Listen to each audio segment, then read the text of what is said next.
Você já parou para pensar quantas empresas de tecnologia fazem parte da sua rotina?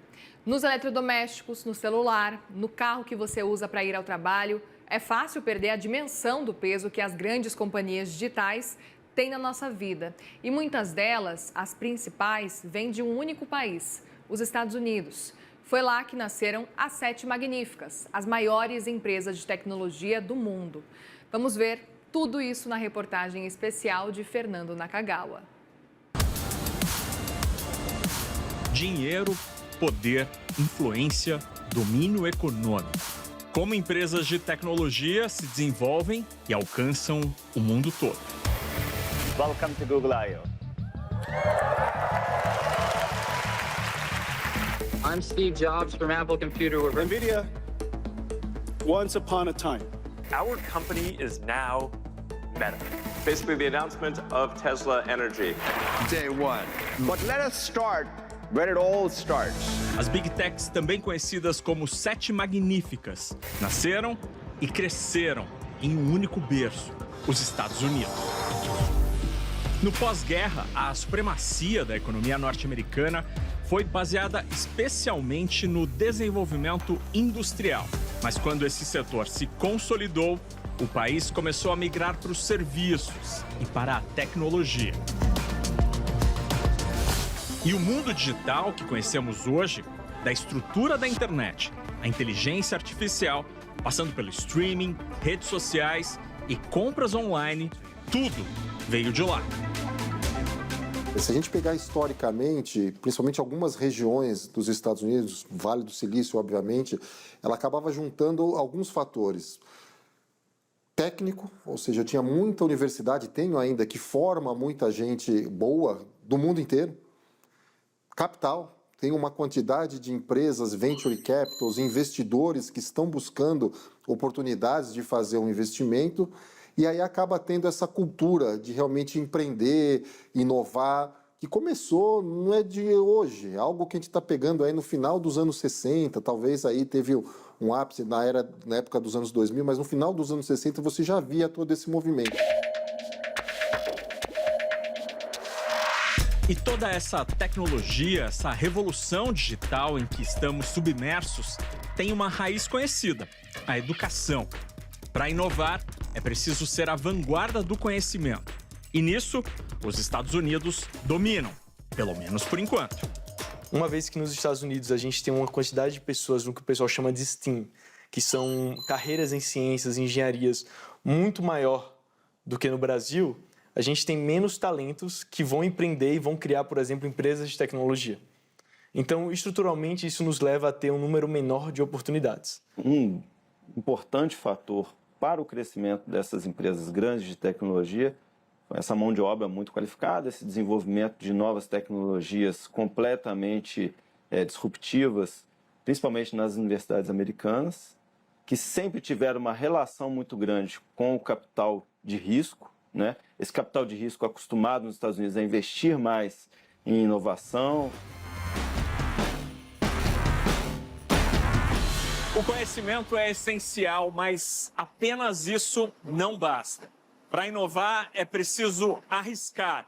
Arriscar o tempo, a carreira e dinheiro. Muito dinheiro. E aí que surge um outro pilar essencial para o nascimento das Big Techs, que é o capital. Com o mercado financeiro desenvolvido e juros menores, os investidores americanos são mais propensos a arriscar parte de sua carteira. E esse processo se chama Venture Capital. Ele junta ideias inovadoras com o dinheiro do mercado financeiro. A intenção é atrair os investidores que possam comprar um projeto, uma ideia, que pode dar muito certo, mas pode dar totalmente errado.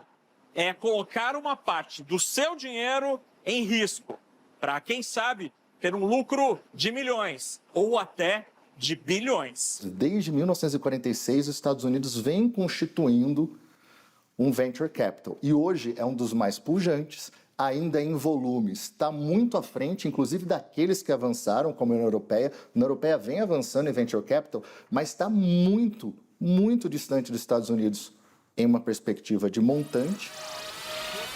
Mas por que toda essa evolução só acontece lá, nos Estados Unidos? E talvez na Europa, por uma diluição tanto de países ou oportunidades, demora um pouquinho mais para ter um certo destaque. A Europa, ela tem ficado para trás em muitos sentidos, em termos econômicos. Os Estados Unidos e a Europa, por momentos, eles tiveram trajetórias muito parecidas, mas depois ficou diametralmente opostas, por algumas razões. Primeiro, o pool de talentos. Os Estados Unidos consegue atrair as melhores pessoas do mundo para lá. Então, se você olhar, a maior parte dos CEOs de Big Techs, boa parte são indianos. Por quê? Porque ele conseguiu atrair esses pools de talentos. Basicamente, se você pensar, boa parte das mentes mais brilhantes do Brasil, eles acabam indo para os Estados Unidos. E provavelmente eles vão para São Francisco. É quase que uma Roma moderna.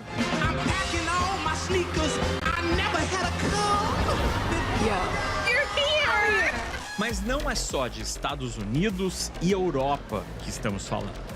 Há um terceiro nome nessa lista e que tem mostrado uma grande capacidade de inovação.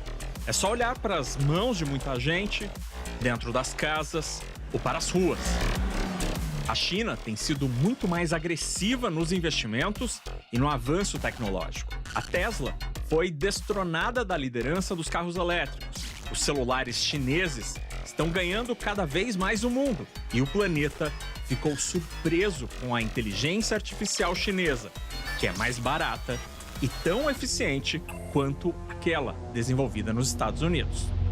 De inovações disruptivas tem se concentrado nos Estados Unidos e em alguns países da Ásia, que também hoje disputam, né, a Coreia do Sul e a própria China têm disputado muito mais com os Estados Unidos do que a própria Europa. E você já parou para pensar que boa parte dessa revolução chega de graça até nós? Pelo menos quando a gente fala da internet e as possibilidades da rede. Se eu não pago para usar a rede social, o e-mail, o buscador, quem está pagando? Quando os produtos são de graça, o produto sou eu.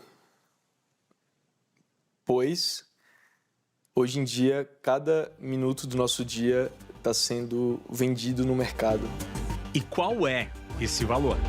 Está se construindo dentro dessa sociedade de informação por um algoritmo que ele acaba sendo super personalizado.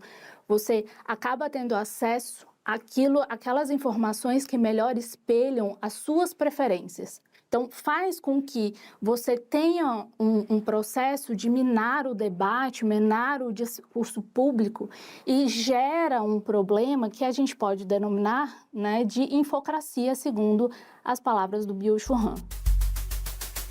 Todos esses dados, os nossos dados, são o combustível necessário para a inteligência artificial. A cada clique, estamos dando mais informação, ensinando a tecnologia. Há quem defenda que os dados são o novo petróleo e a Bolsa de Valores dá um indício de quem, pelo menos até agora, está ganhando dinheiro com isso. Nos últimos 10 anos, enquanto dois dos principais índices de bolsa em Nova York e São Paulo subiram perto de 180% a 200%, as Big Techs voaram. Alphabet, Meta, Apple e Amazon tiveram valorização na casa dos 600%, 700%, 800% em 10 anos. Mas tem gente que subiu ainda mais. Microsoft e Tesla surfaram na casa do milhar. E ainda assim, nada chega perto do desempenho da Nvidia, uma valorização de mais de 30.000% em uma década. Essas empresas hoje em dia são mais importantes que muitos países. Essas empresas têm mais gente e as pessoas gastam mais tempo nela e têm mais capacidade de influência que boa parte dos presidentes dos países. E assim, elas são cada vez mais big e cada vez mais tech. The worst of times have brought out the best in our communities. We can finally put people at the center of our technology. That means that the public controls Tesla. And it's especially exciting. I do have to build support for it. It's the most remarkable tool that we've ever come up with.